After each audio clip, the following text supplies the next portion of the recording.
Yo, guys, it's Kyle coming at you from Bain's Film Reviews. Today, I am sitting down with Greg Vorob. He is a writer, a director, just a fantastic filmmaker, actor, friend of mine. He's been in some really interesting things like Marty and Doug's New Religion, Will Reading, and Greg's Guardian Angel. I'm so glad to have him sitting down with me. We chat all the time via text and Facebook and everything else. It's our first opportunity to sort of sit down face to face, and I'm so glad to have him. So what have you been up to? Thank you for that wonderful introduction. Of course.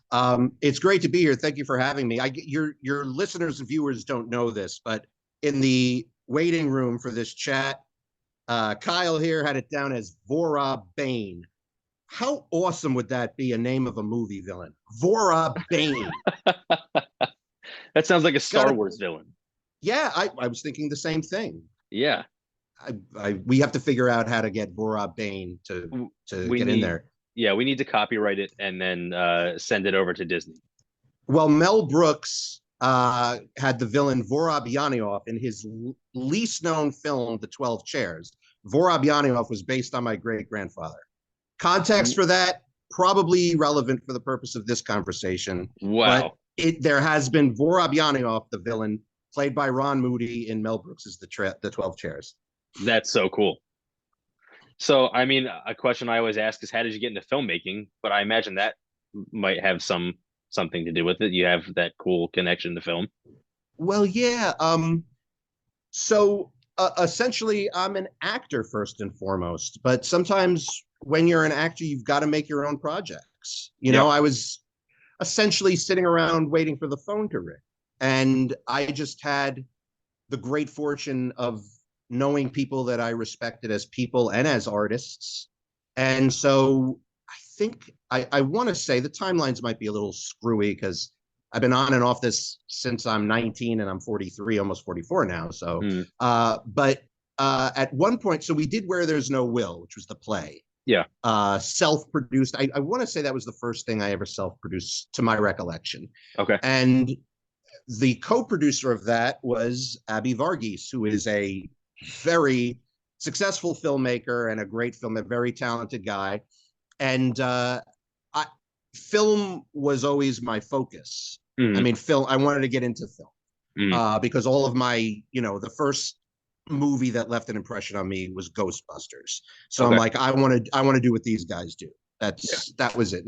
The Bill Murrays, the Dan Aykroyds, and the whole SNL leave.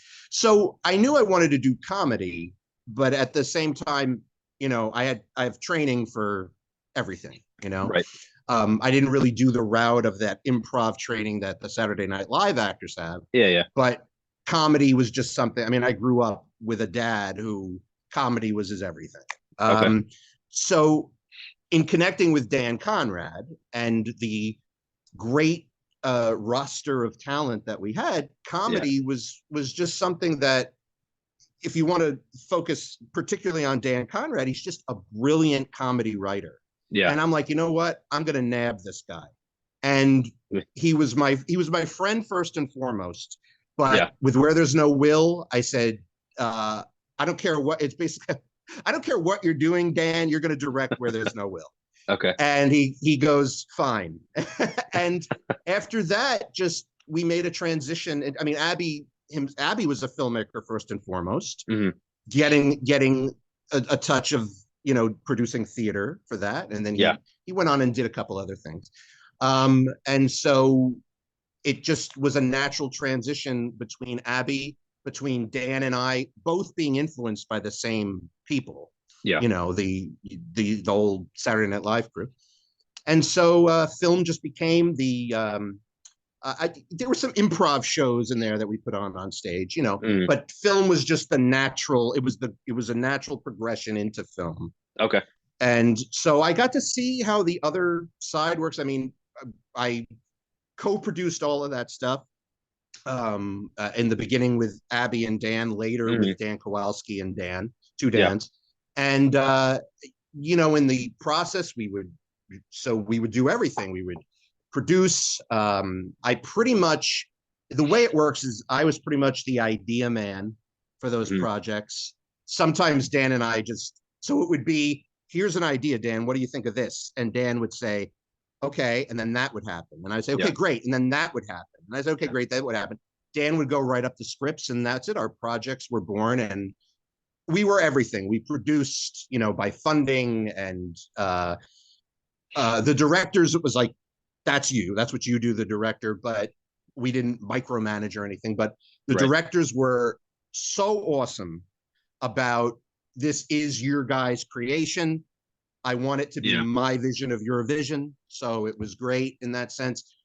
I got a taste of casting. I got a taste of the producing and hiring the lighting people, Yeah. right down to practically doing our own craft services. So Uh, yeah, it was exhilarating, and I wouldn't trade it for the world. yeah. Well, so a couple points. One, so Ghostbusters is a film that I hadn't seen until maybe 4 or 5 years ago. And it was one of those, Wow. yeah, it was one of those films that I had been told was so good that I thought there's no way it will live up to the hype. It's got to be a piece of garbage and I'm going to hate it. And it lives up to the hype. It's as good as everybody Absolutely. says it is. And it's just, And it's, I feel like it's rare that it yeah. does that, because I could think of two movies at the top of my head, Titanic and Forrest Gump. By the Mm, time I saw those, I don't not respect those films for what yeah. they've accomplished, especially the groundbreaking effect. But yeah, I really feel like, for me personally, movies like Ghostbusters by Dan Aykroyd, as well, the Blues Brothers. There's movies Mm, that stand the test of time, yeah. that literally are just fantastic, Yeah. and Well, live up to the hype. yeah. Terminator 2 was one of those movies. Yes. Yes. If I'm going to diss James Cameron's Titanic, I should Yeah. say Terminator 2. And I didn't really love the first Terminator. Okay. I didn't hate it, but I didn't love it. In fact, I was a kid when I saw it, so I found it a little disturbing. Okay. Terminator 2, this high octane popcorn flick Yeah. that was just awesome. So, there are what, millions of films, hundreds of Yeah. thousands, millions of films. Yeah. I feel like the movies that stand the test of time and live up to their hype, that there's really literally only hundreds. That's my Yes. opinion, but that's the way I feel. And some movies kind of come and go. Yeah, yeah, you're not. I don't think you're wrong. And I've said it before on the podcast. We have a friend who's really big into music, and he made a comment one time that there's something to appreciate about every song, whether you like the song or not. There's something that you can enjoy about it. And I think that's true of all films, even the ones that I hate. I think that you can find something to appreciate about all of them. And I also like that you said that Forrest Gump, you don't particularly care for it, because that's one where I get a lot of shit for not liking Forrest Gump. And that was another one that I had just seen. It's been since we've been in this house, and we've been in this house less than 3.5 years. So it's been that recent. And I just thought, what a bad movie. Look, for the time, Yeah, yeah, yeah, yeah. it did things. That was the year, however, of I want to say, no more than 6 movies on Blu-ray. Well, come on, look at what today, you could stream everything. So Right. I have six Blu-rays and DVDs, and The Shawshank Redemption is one of them. Oh And yeah. Forrest Gump and Shawshank were up that year, and I just think Shawshank was robbed. Yeah. I was hoping that night that they were saying everything, Forrest Gump effects, Forrest Gump. And then when Yeah. they got to Best Picture, that happened another year. It escapes me. My Yeah. buddy DJ Nick, who does the Gold Standard Oscars podcast, would know better than me. One year, everything was sweeping, and then the Best Picture was something else. I was thinking that was going to happen with Shawshank in Yeah. Yeah. 1994. Yeah. Yeah. And it's actually an idea that I like a lot, Forrest Gump. So I went to school for literature, and one of the theories that I really appreciated and really enjoyed in literature was new historicism, which was understanding real world events in order to appreciate and understand a piece of fiction. And that's exactly what Forrest Gump is. And for some reason, that, even though I love that theory, doesn't resonate with me. It just and I love Tom Hanks, and I just I don't.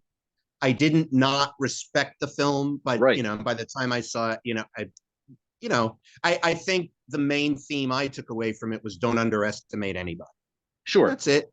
I had Yeah, no absolutely. reason to ever see it multiple times or Right. anything like that. Yeah, I'll probably never watch it again. I have a really Yeah. good friend. I think I think it's his favorite film, and we have never seen eye to eye on that one. But then one of the other points, you kept bringing up Dan Conrad, and I Yeah. know that in one of my reviews, I say something along the lines of, even if you didn't know you guys were friends, it's obvious on set. It's obvious in the film that you guys are friends. You have such a good chemistry and such a good relationship on set and on camera, and it, it, everyone's able to understand that, and that's so cool to be able to do multiple works and multiple projects with the same person and be able to build that relationship, one that also exists off screen. And so kudos to you guys for being able to create stuff together and for it to be able to work the way it does. Thank you, sir. You're very, very You welcome. know, so in 1999, we were paired up. There's the history back there, which I don't know if I ever shared with you. We were paired up. We barely knew each other, and we're paired up in a couple of skits in an improv show. And I'm talking Okay. community college. It wasn't like this big, like it wasn't a New York City improv show or anything. Yeah. And the consensus that evening, and just the way that we both know that the chemistry flew, Yeah. the consensus that evening was Greg and Dan rocked it. I mean, everybody was good, but Okay. Greg, it's like what Greg and Dan was like, it was just this exceptional, chemistry. Yeah. And from there, we became friends, and we were like cast in every one of those plays together. And then from there on, we're like, yeah, we got to do something. Yeah, for sure. And I'm Yeah. glad that you did, and I'm glad that I had the chance to watch them all. Or I don't know if I guess all the projects that you've been in together. You watched all that weren't lost. I could put it Okay. that way. Okay. Very, very cool. There are Um, at least 3 films that we'll never see. Oh okay. well. Well, if you ever happen to, figure out a way to find them, I don't know if that's even possible, but I could maybe hire some detectives, maybe Boba Fett, and yeah, yeah. get those films back. Yeah, sure. There you go. Um, and then so for those of you, for everyone that's watching that hasn't seen the films that you're in, and Marty and Doug's New Religion and things of that nature, they're they're kind of insane in a way. They're these really far-fetched, crazy ideas that I don't know if they would work in the mainstream in Hollywood.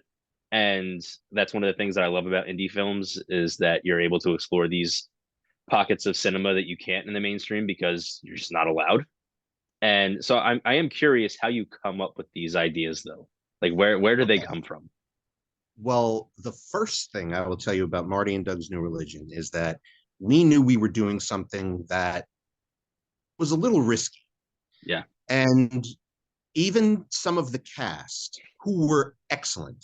Hmm. And I mean, everything meshed with that film. However, Hmm. there were some members of that cast that were happy to do it, Hmm. but didn't quite really want to be associated with it. Sure. They were in it. They didn't keep a secret that they were in it, but didn't want to keep associated. Look, what it came down to was the first thing we were looking for was the comedy. Yeah. And it came to be that was one I've got to give Dan the credit. And the unsung hero of Marty and Doug's New Religion was Mark Seidenstein, Mm. who appears for literally a millisecond in the film, but he had a lot to do with the shaping of it. And allow me to explain. So it was just, we had done Overcrowded, and we decided, okay, if we have Overcrowded out there, and that's that property, Mm. instead of doing another episode or trying to make that something like a web series, Yeah. let's put another product out there and shop them both and say, okay, if you don't like this, you like this. Maybe you like this, and pick Sure. up this or whatever. Um, and with Marty and Doug's New Religion, we knew that it was going to be Dan and I, and somehow we wanted to involve Ian Campbell. Okay. How we were going to involve him, we didn't know. And I thought of it in Dan, 2 guys named Marty and Doug Mm. are roommates with Jesus Christ. And Jesus Christ is one of those roommates that leaves the cap off the toothpaste, and eats the last Oreo on us, that kind of thing. Okay. And that we had to like confront Jesus on his horrible, late with the rent, that kind of stuff, Yeah. and confront him for his horrible conduct as a roommate. Yeah. And that was going to be it.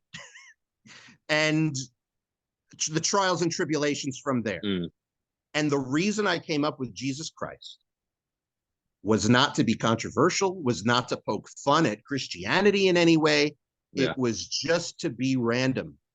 And I know that Jesus appeared in South Park and he had appeared in Family Guy. So it wasn't anything that wasn't done before, but that was Trey Parker and Matt Stone and Seth MacFarlane. We're Greg Vorob and Dan Conrad. These guys, it's like our careers could have been over at that point because we knew that there'd be people uncomfortable with this. Yeah. And it didn't even, that was just having Jesus as a character. Dan said to me, I don't know if I see it that way, but I'll come up with something. And then he said that he started the script and he was first going to tell the backstory of how Marty and Doug met Jesus and that maybe Jesus would become their roommate.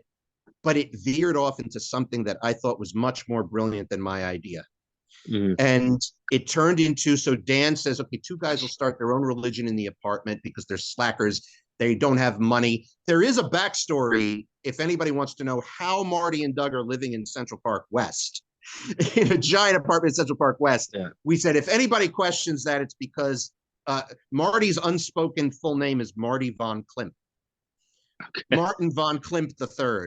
And his uncle, Bernard von Klimp, left him that apartment, but we don't know how to meet anything else. So we have a roof over our heads, but we don't have anything else. And of course, the end twist, spoiler alert, is does Doug even live there? You know? But but that's not a spoiler. It's just a So he came up with, so they're going to start their own religion. For these reasons, to save on taxes, to get chicks, even though there's only one chick in the congregation. And that's the point. Some people had questioned that. Like, no, that's the point. But he didn't know in real life, he didn't know whether to call this religion awesomism or badassianity. So he's talking to Mark Seidenstein and he says, it's something to the effect of, because this was a third-hand account that I was told. I don't think I knew until after the film was completed how much Mark contributed. So Dan's saying, I'm having a little writer's block. So I'm making this movie with Greg or Marty and Doug's New Religion.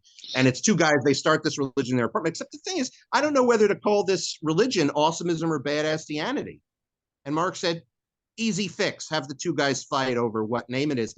And that led to, in the film, that led to the commentary, if you will, of Holy War, and the ridiculousness of the slight differences between religion and just in general unpleasantness, which most unfortunately, as years went on, I think it's gotten kind of worse, but let's focus on pleasant things. So it was a commentary. It was to be silly first and foremost, but it was this, because some may see that and say, oh, this Greg Vorob and Dan Conrad must be atheists. And while I'm not speaking for Dan Conrad, that's not exactly true of me. And they must be like really anti-organized religion. And while I don't practice a religion per se, that ain't me either. So people had assumed that, but the film first and foremost was to be silly, just absolutely off the wall silly was what we were going for. The other stuff was secondary, the religion theme and Jesus being all that stuff was secondary. It was meant to be there, but it was secondary. And then, it premiered, it did a couple of screenings, did a couple of festivals. It was separated into 6 parts for the web, because especially at that time, now there's full movies on YouTube. Sure. And it actually just made its YouTube debut. It's been on Vimeo for years and a now defunct website. So Dan Kowalski was very much the staunch supporter of the fact that it started out as a web series, so keep it as a web series.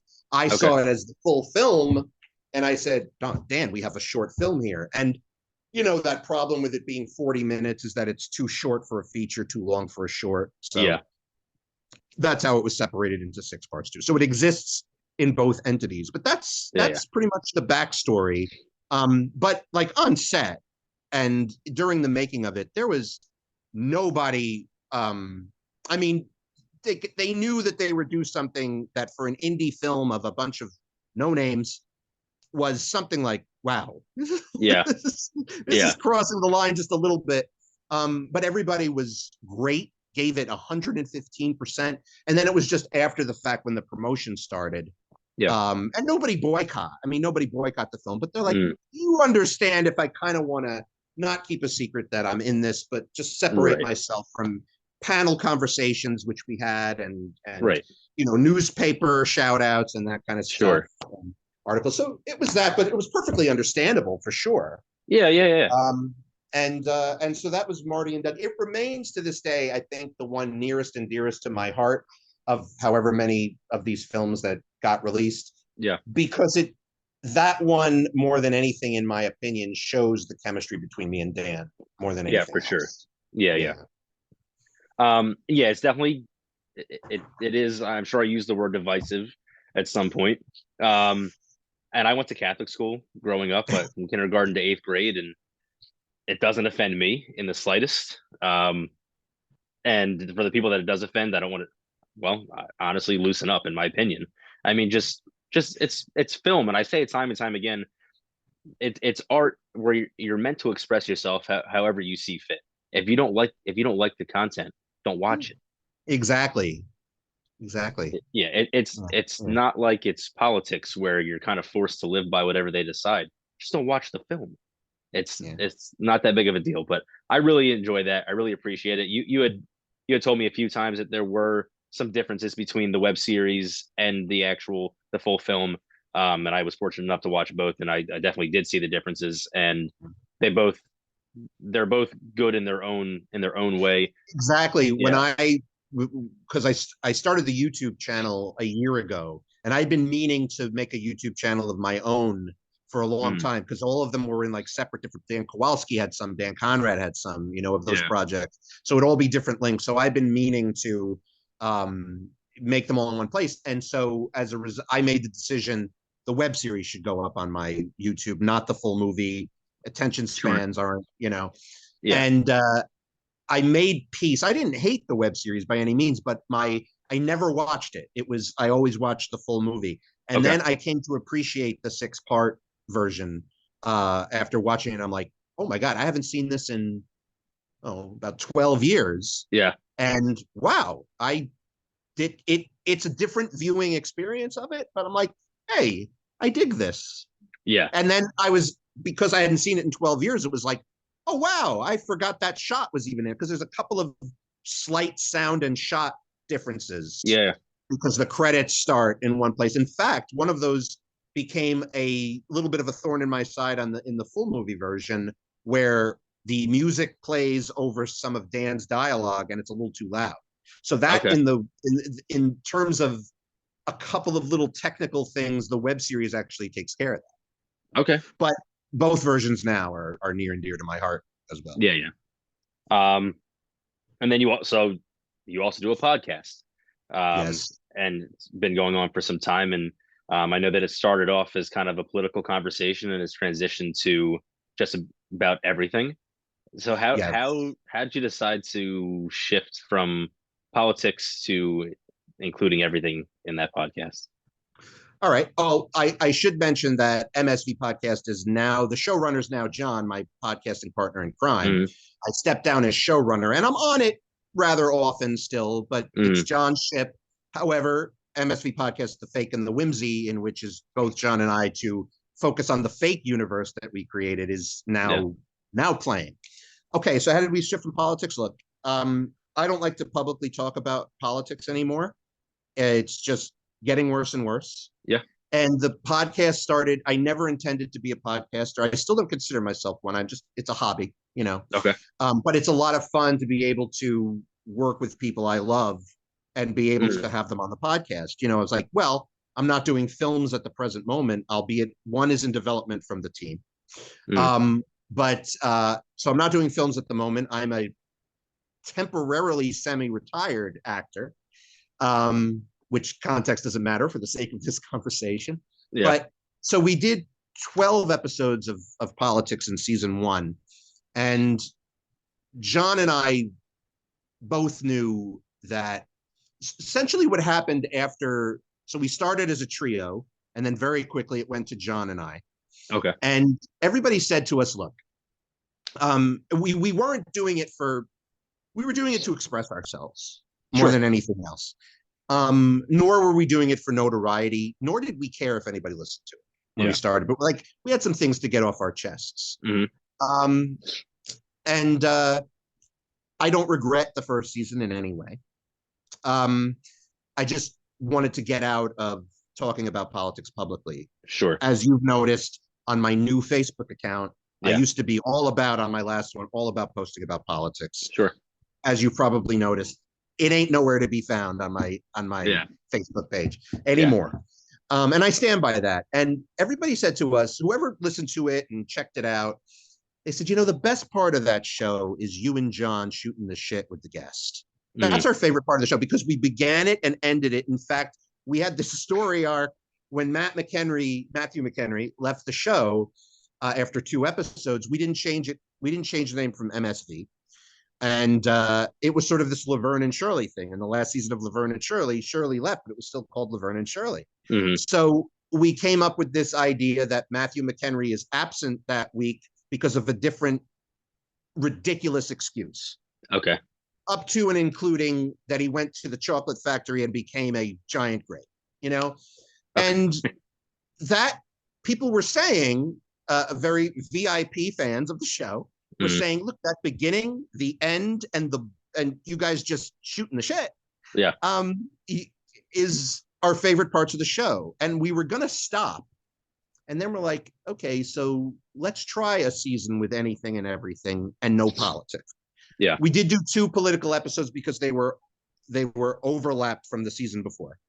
Hmm. They postponements from guests, and we didn't want to say, well, we don't do that anymore. Right. And it was sort of in a different context too. And then, so I was very much into the ridiculousness episodes, and John became very into the pop culture talk, which is what it basically is now. Hmm. And I ended up doing everything I wanted to do. I didn't know that I wanted to continue in any way. Yeah. And so we did the last show of the second season, which was supposed to be the last show of the series, and we would proceed with an every now and then podcast, which we called bonus shows. Okay. And then, so we told our fans that the bonus shows were coming, and April 1st came around, and we said, this is our new bonus show, but it was the theme to Welcome Back Kotter on loop for 2 hours. And that joke was going to stop there. And it was John. And when I say John of all people, because it wasn't my original idea, which will become apparent why that's significant after I tell you, John said, you know what? What if we do, and this remains one of my favorites and the community of legions of fans of this podcast, favorite episode, where John said, remember when South Park did Terrence and Phillip, the April Fool's joke, when they were supposed to air who Cartman's father was, but it was a Terrence and Phillip episode. Trey and Matt then made and it wasn't like this long thing, but they made fake callers call in and complain about that. And I said, that could also go along with something that I can't stand, which is people complaining and like literally angry about the most trivial thing in the world. Hmm. And so I got some actors together. We got actors, we got friends. So it was John's concept. And then we both pretty much bounced ideas off each other and then hired actors and past guests to make these messages for us, which are ridiculous. And of course, the great Timothy J. Cox played, I think, 3 characters in that episode. Oh, wow. And we got Ian Campbell Dunn. We got some really talented people. Robert Youngren, one of the priests in Marty and Doug's New Religion, played Vinnie Petrulli, a mob boss who was after us for doing that. And so I loved it. It gave me a new, and again, I wasn't going to do it regularly anymore. Right. Was going to do it very rarely. And it was John's concept and not even mine. It was one of those things where it just kind of fell into my lap. And I said, John, let's do that. Let's do that. every show to be a ridiculous show. While Yeah. that was going on at the same time, John had a renewed interest once we did the Saturday Night Live movie roundtable reviewing every Saturday Night Live film, spinoff film. And then I think that had something to do with also being guests on Happiness and Darkness, the superhero movie podcast. And John just really took to talking about pop culture properties, and he's a musician himself. Okay. And a pretty talented natural hobby actor, And so we ended up splitting the podcast in two when we did Fake and the Whimsy. And I must give a shout out to John, whose new podcast, Bullshit Hour with John Seymour, is now available on Anchor and Spotify, and it should be available on Google, Apple, or whatever algorithm downloads it. Okay. And I will definitely be involved in the production of that show. At times, cool. It's his baby, but it was sort of this. It came just randomly. Hey, it was an MSV bonus episode that John did, and he's like, I want to do more of these as a series on MSV. Every couple of shows do these. You go in with no agenda, essentially. Not much planning, and you go in and boom, you go. And it was pretty entertaining. And by the time he did a second one, he made the decision to go, oh, let's just make this its own show. Okay. So I've got to shout that out. So now the family has 3 podcasts out there in the family, but you can pretty much hear me in the back catalog of MSV podcast, and you can hear the Fake and Whimsy universe in MSV podcast. That's the Fake and the Whimsy. It's good. I love doing the podcasts because they keep me busy. Yeah. And I'm able to have a reason, if you will, to work with some of my favorite people. Very cool. Yeah, I like doing the Yeah. I like doing this podcast a lot. I really, really enjoy this. But it's very planned. Like, I know exactly what I'm planning to say. It doesn't always go exactly as planned, but I know what I want to ask people when they come on and things like that. The thing that I really liked about Cinema Ab with Pat was that we just basically shot the shit every week. We just sat down, and it was nice to sit down with my buddy and talk for 2 hours, and just whatever we wanted to talk about, that's what we talked about. And our rule was always no politics, no religion. We know that we don't agree on politics. There was no point in getting into it. We were just going to argue in circles, and we were going to get nowhere, and we were just going to be pissed off at each other by the end of the episode, and that would have been no fun. Well, even though I could comment on that. Even though I don't talk about politics anymore, there's a difference between not seeing eye to eye on politics and being literally aggressive towards somebody who doesn't see eye to eye on politics, and that's where I draw the line. I just, as a result, I just don't talk about it at all anymore. I've learned my lessons. Sure. And I just don't talk about it anymore. And I may have lost some people in my life, and others we now agree to disagree. So. Yeah, that Pat and I agreed years. I love years Pat, ago. by the way. He seems like a great guy. He's my Facebook friend, and I hope that you guys continue Cinema Ave, and that I can make it down there too. He's just a genuinely good guy. He is. I wouldn't be myself if I didn't call him out and tell him what a dickhead he was on this podcast, because that's our relationship. We just talk trash to each other all the time. It's sort of like this. It's like a Siskel and Ebert type when you disagree on movies and stuff. Yes, and but yeah, we had agreed years and years ago, knowing that we didn't agree on politics, that we were going to just listen to one another, even if we don't agree. Even if we don't understand it, don't agree, whatever it was, we're going to listen to what they have to say and try our best to understand. And I think we've done that very well in person and wherever else we talk about it. And his best friend Carter is the one that helped produce Cinema Ave, and he's the same way. They want to know why. They don't want to just condemn you for thinking a certain way. They want to know why you think this way. And I genuinely appreciate about that about them, and that about other people that are willing to actually listen rather than just condemn, like I said. That's wonderful. Yeah. And then a follow-up question to the podcast is, when am I going to be on the podcast? Oh man. I I am not in charge of inviting anybody to regular MSV podcast. Yeah, As yeah. far as Fake and the Whimsy goes, if I could think of something for you to do, because you're playing roles on Fake and Whimsy, nobody's playing Sure. themselves. Okay. So if I could think of anything for you to do, absolutely come on. But yeah, I would message John Seymour. He talks about movies, music, TV shows, and that's Okay. your forte. Yeah. So I would message John Seymour. He won't hold it against you that you're a friend of mine. So Okay. at least I don't think so. And that's how you'd get an invite on MS podcast. Yeah. Okay. I will definitely That's reach all out. John nowadays. Yes. Okay. Yeah, I'll definitely Yeah. reach out. I'd like to be a part of it. Please do. Please do. Yeah, yeah. Um, and then so because you're from New Jersey, I have to ask you this question, and our friendship depends on this. How depends on how you answer this. Is it pork roll or is it Taylor ham? And I have a Well, feeling I'm not going to get the answer I want. well, I'm in Taylor Ham territory. Now, Yeah. you probably won't believe if I say I knew that was the question you were going to ask. Okay. Look, I'm in Bergen County. It's Taylor Ham territory. Yeah. Yeah. Yeah. I mean, it is technically, I mean, it's both. I think if people can coexist, I think if the Taylor Ham and pork roll community can coexist, anybody can. And I personally call it, I don't eat meat anymore. Okay. But it was always Taylor Ham for me, especially because I was introduced to it in school. Okay. It was always Taylor Ham and cheese, and I'm in northern Bergen County. It's Yeah. Taylor Ham. Even if I wanted to call it pork roll, it's just it doesn't come. It's like does not compute pork roll.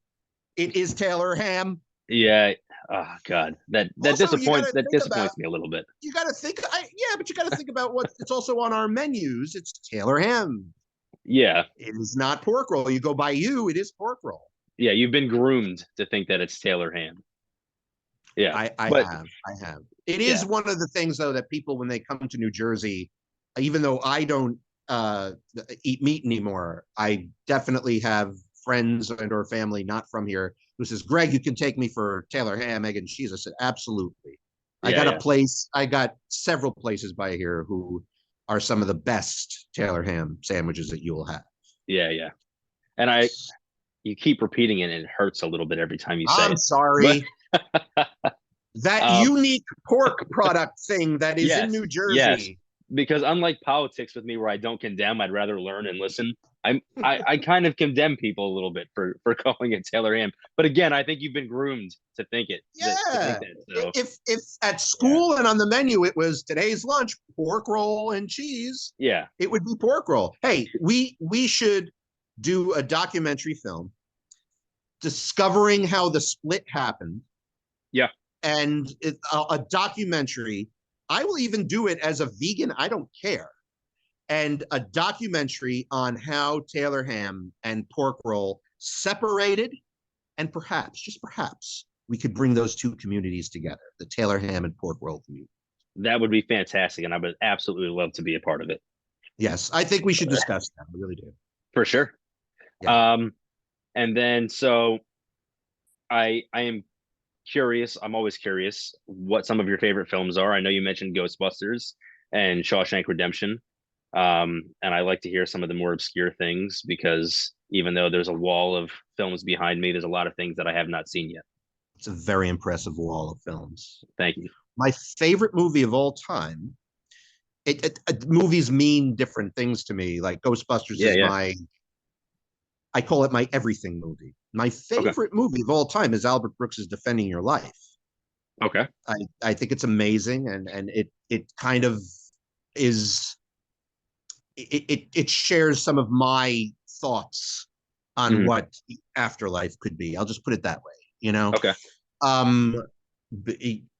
Fictional, non-fictional view of the after. It's just a brilliant commentary on a lot of things that Albert Brooks did there, and I think he's definitely a very underrated filmmaker. You've got your Woody Allens and you've got your Mel Brookses and you've got others that write, direct, produce, and star in their films. And in fact, Real Life, which is a movie from the year I was born, 1979, my buddy Sean Faust, who's a musician, puts it best, which is influence for music, but Hmm. it could be applied to all art.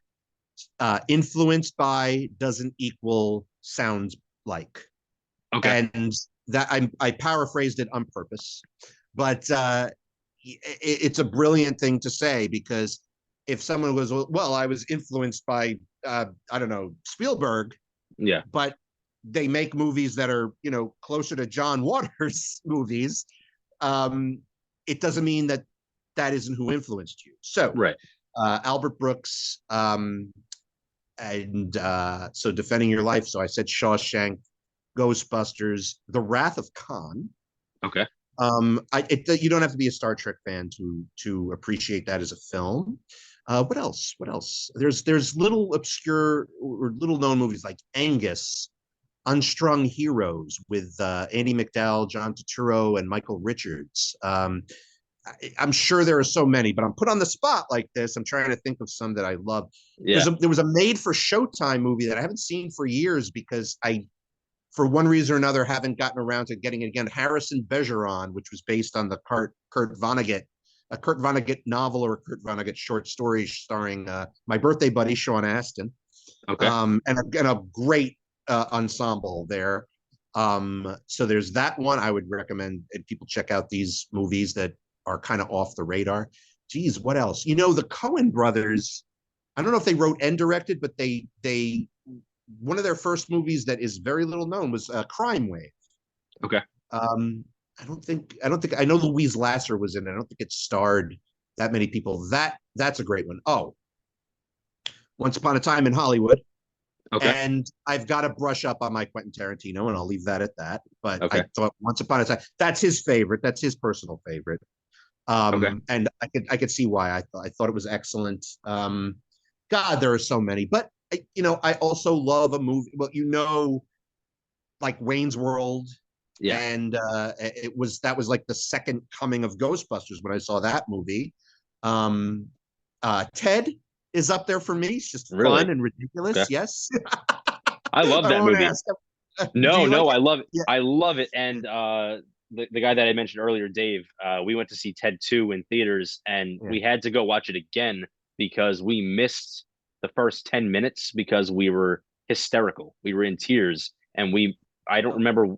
I think it was the line where they're at the bachelor party and Ted goes something like, "That's somebody's daughter." And we lost it. And we missed like the next 10 minutes of the film. We had to go back and see it again. I had that during, of all films, The Aristocrats. And I cannot repeat the line that it was, but it was Otto and George. Otto is actually the guy. George was his dummy. He's a ventriloquist. Ventriloquist. Unfortunately, it passed away, but it was a line said by him. If you check out the movie, it's a line said by him in reference to Jerry Seinfeld, and I Okay. cannot repeat it. It is that, and I'm the guy that made Marty and Doug's New Religion, Yeah. but I cannot repeat the line. But I was laughing for, I don't know, 25 minutes. I don't know. Yeah. I was still laughing, and like the movie was almost over. Spaceballs was big for me. Yeah. The Blues Brothers, Aykroyd. Uh, I'm sure there are so many, Kyle. Yeah. It's the top of my head.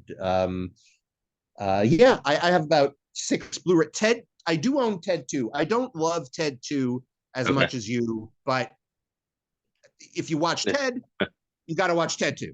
Absolutely. You got to watch it. And I don't know if you know that the prequel to Ted is coming. Yes, it's a series, Yes, on correct? Peacock. Yes, yes. Yeah. I'm looking forward to that. Yeah. So am I. So am I. I hope that it's not part of the like premium package because I'm because MacGruber was. I have a feeling Ted is too. I'm gonna. There are ways to watch it though, bro. Yeah. I did just yell at my students today and tell them not to stream things illegally. So, I take the fifth on that. All I yeah. said was there are ways to watch it, bro, and I Yes. left it at that. Yes. Did I say pirate them? No, I didn't say Nope. that. Nope. I just said there are ways to watch it. Hey, up to and including logging into a friend's account. Sure. Yeah. Is that pirating? Technically not.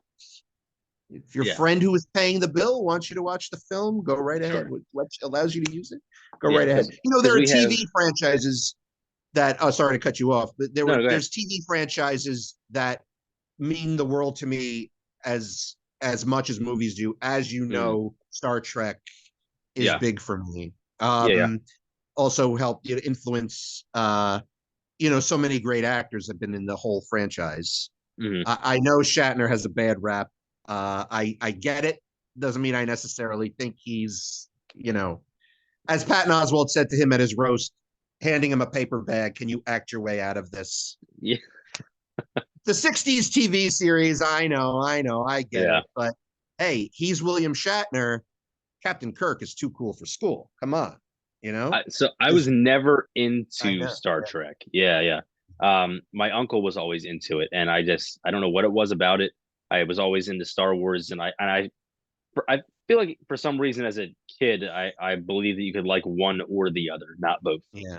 Yeah. Yeah, That the war between Star Wars and Star Trek fans war is pretty much over because yeah. they share so many fandoms.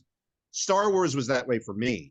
In fact, when Okay. Gene Roddenberry, and Majel Barrett's son was a kid, it was all about Star Wars. He didn't care about Star Trek, and that was his father's show. Um, there is a show coming up involving Star Trek on MSV that I returned to the host moderator seat, Cool. and we're going to have on. Uh, this is just it's just going to be an interesting conversation because we have the Hmm. world's first Star Trek fan, Chris Hunter, who learned about Star Trek because his father received a pilot script, The Cage, and his father, Jeffrey Hunter. And so he's going to come on and discuss his story on being the first Star Trek fan there ever was. That's so cool. Yeah, yeah. So that's in the works right now. But where was I with that? Oh, so Star Wars. I know I mentioned Ghostbusters being my everything. That had the effect on me that Star Wars had on most people. Okay. But Star Wars was a major part of my childhood, all through my 20s, 30s. I mean, it wasn't until really there's a movie I disagree with many people on, Rogue One. So it wasn't really before Rogue One came around, and then The Last Jedi, and The Rise of Skywalker, and Yeah. I watched the first season of The Mandalorian. Look, there was franchise fatigue for Star Wars in a Sure. way that just didn't resonate with me. I did enjoy Obi-Wan very much. Yeah, that was so good. Great I to see. It was great to see you and McGregor back. yeah, so I got the premiere date wrong. I thought it was a week earlier than it actually was. I came home prepared to watch, went to turn it on, and it not being there ruined my day. Uh, and then the following week when I did watch them, the recap of the prequels literally brought me to tears. Yeah, And and that was amazing, and I do like the it was whether it was the honest trailers, which are yeah, hysterical, and they're like it made you forget how bad the prequel were, um, and whether I believe that or not, they put together a great recap there to yeah, yeah. Yes, they did. but it also made me realize personally, oh, the prequels had their moments. It's still Star Wars, Mm. and it was George himself. And like I enjoy Revenge of the Sith, Oh yeah, it's and fantastic.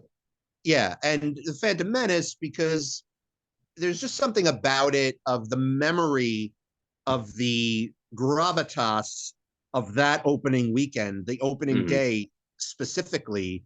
Yeah, I know there were some people who came out of it and didn't enjoy it first, yeah, but just it was almost like the description of when people saw Star Wars the first time. But it was the fans, the events, the cheering, the credit theaters, the people coming in costumes, that yeah, kind of thing.